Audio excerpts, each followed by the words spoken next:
The evening was meant to be warm and joyful. A simple gathering of our closest friends and family in the comfort of our home. Ethan, my husband, had been buried in work for weeks, often coming home late. I thought a relaxed night surrounded by loved ones might lift his spirits. The house glowed with cozy charm. Soft music drifted through the air, glasses clinked in cheerful toasts, and laughter echoed from every corner. Everyone seemed blissfully happy, unaware of how the night would quietly unravel into something I could never have imagined. Later, a few of us settled in the living room, swapping light-hearted stories. Someone mentioned Ethan's comical struggle with assembling a flat-pack coffee table weeks earlier. I added playful twists to the story, drawing more laughter. Others joined in, recalling his quirks, how he left dishes in the sink, or spoke to our dog like it was a child. It all felt harmless, affectionate teasing, the kind that usually brings people closer. I caught Ethan's expression from time to time. A faint smile played on his lips, but it never reached his eyes. He remained quiet, still, out of place among the energy in the room.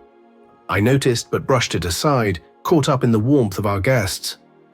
I didn't realize he was slipping away, not just from the conversation, but from the room, from me, from the life we shared. I assumed he'd stepped out for a drink or to check on something in the kitchen. The gathering carried on, music soft in the background, voices lively. As the night wound down, guests said their goodbyes, and I realized Ethan had never returned. I checked our bedroom, empty. His phone, wallet, and keys were gone. Unease tightened in my chest. I dialed his number, straight to voicemail.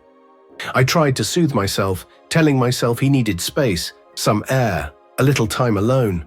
I went to bed expecting him beside me by morning. But dawn came, and he still hadn't returned. Instead, waiting for me was a message from Ethan. Quiet, detached, unbearably heavy.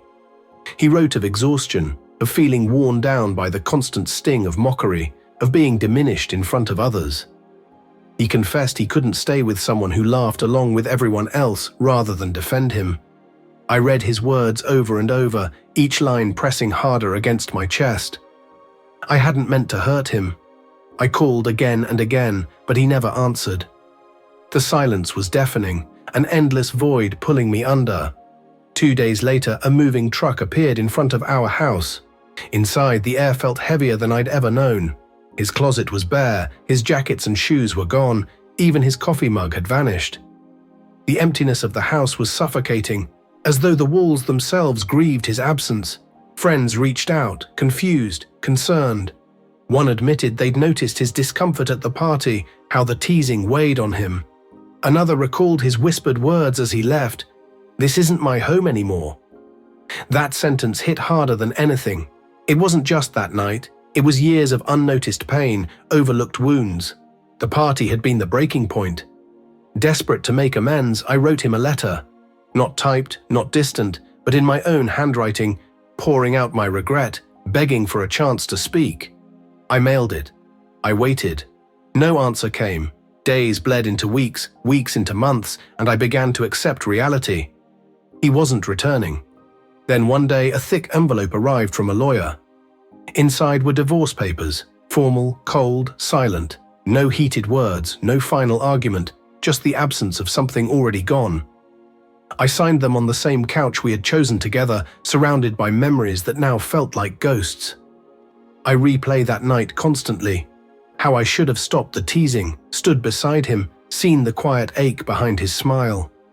I let him feel small in a place that was supposed to be his safe haven. I failed to be the partner he deserved. Now, whenever I'm in a room where someone becomes the target of laughter, I notice who joins in and who doesn't. And I think of Ethan, the man who loved me without ridicule, and how I failed to honor him with the same grace.